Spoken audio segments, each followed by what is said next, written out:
नेपालको नयाँ नक्सा भारतलाई अस्वीकार्य। अब के होला?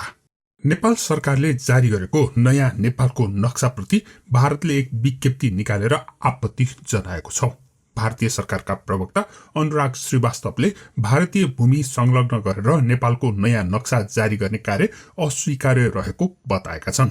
यसरी नै 6 महिना अघि भारतले एकतर्फी रूपमा नेपालको कालापानी क्षेत्र आफ्नो नक्सामा सामेल गरेर भारतको आधिकारिक नक्सा सार्वजनिक गर्दा नेपालले पनि त्यस्तै वक्तव्य जारी गरेको थियो।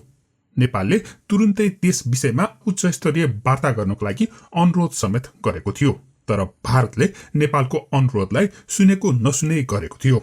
वार्ताको लागि नेपालले प्रस्ताव गरेका 2वटा मिति गुज्रिएपछि नेपालले भारतलाई नै मिति निश्चित गर्न समेत अनुरोध गरेको थियो।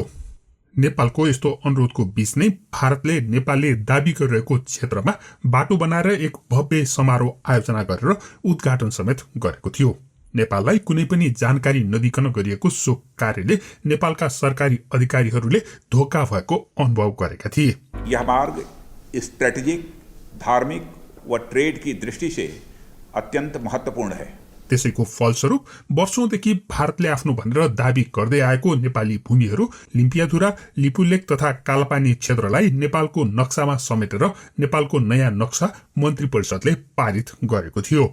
त्यसपछि बल्ल भारतको सरकारलाई केही चिसो पसेको थियो, तर भारतले त्यस घटनालाई झण्ड उडन्ते पारा लिँदै सैनिक प्रमुख मार्फत अरू कसैको बहकावमा आएर नेपालले त्यस्तो निर्णय लिएको भन्दै थप चिढाएको थियो।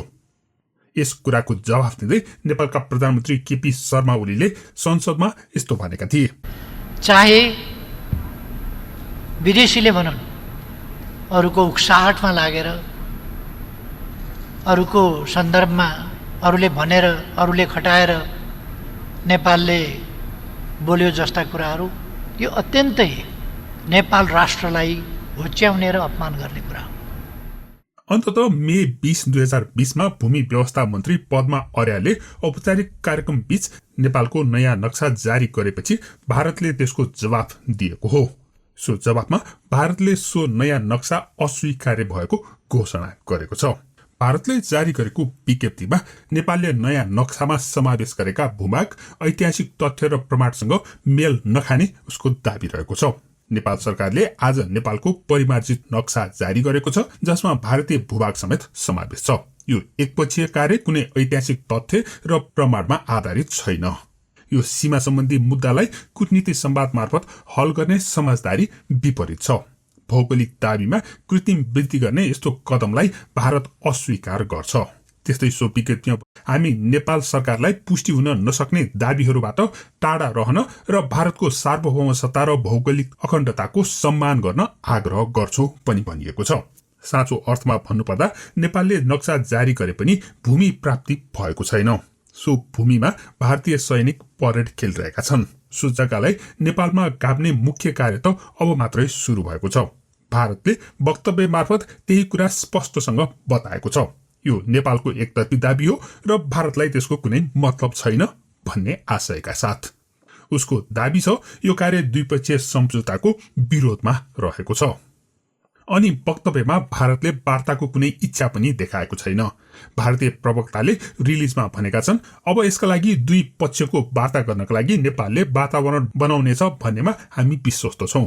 यसको मतलब के हुन्छ भने अब पनि भारतले चाहेको जस्तो वातावरण नबनिन्जेल वार्ता हुने सम्भावना यो वक्तव्यले देखाउँदैन। यसरी यो समस्या चाँडै समाधान हुने सम्भावना देखिँदैन, किनकि भारतले यो मुद्दालाई जति व्यवस्था गर्यो त्यति नै उसलाई फाइदा हुनेछ।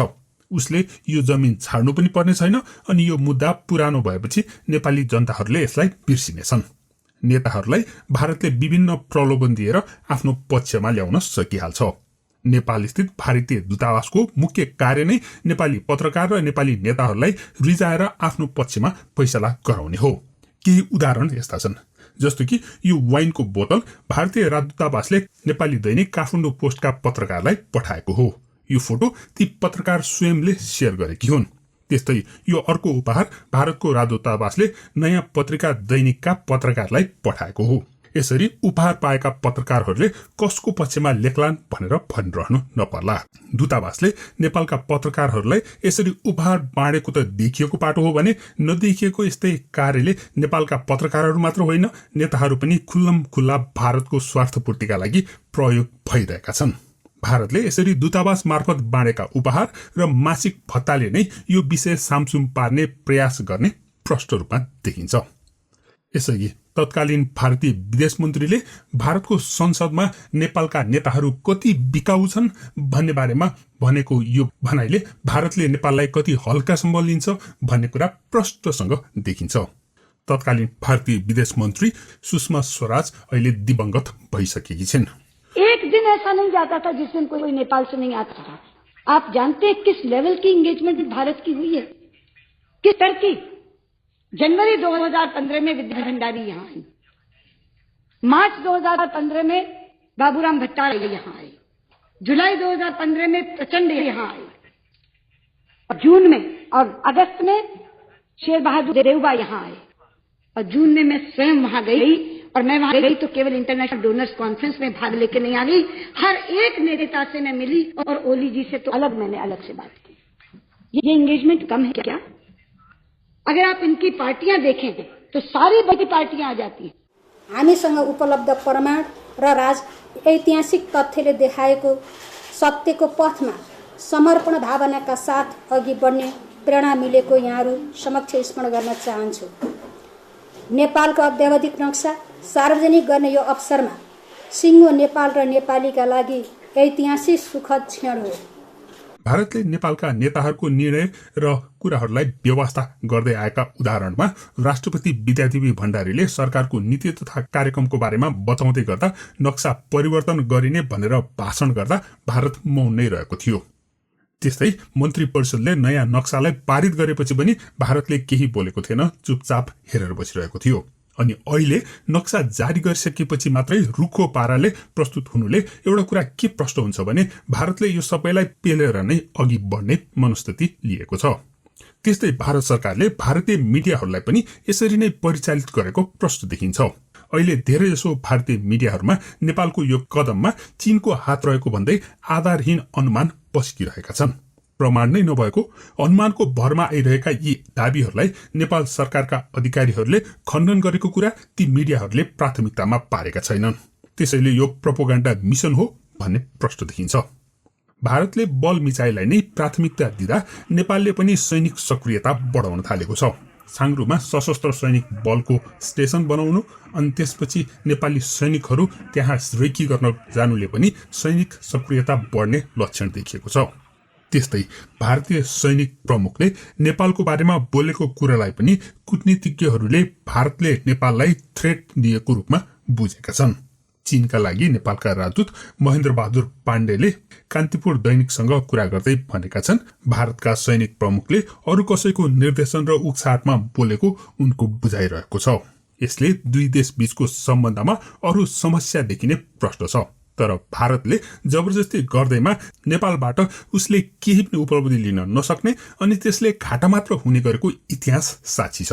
राजा महेन्द्रको पालामा भारतले अर्घेल्याई गर्दा कोदारी राजमार्ग बनेको थियो र चीनसँगको नाका खुलेको थियो। अनि सन् 2015 भारतले नाकाबन्दी गर्दा चीनसँग रेल सम्झौता भयो अनि विभिन्न नाकाहरू खोल्ने, सामान ढुवानी गर्ने बाटाहरू खुल्ने वातावरण बनेको थियो। लिपुलेक, कालापानी सहित हाम्रो भूभाग हो। 18 सालसम्म त्यहाँ जनगणना गर्ने, तिरो उठाउने काम भइरहेको थियो।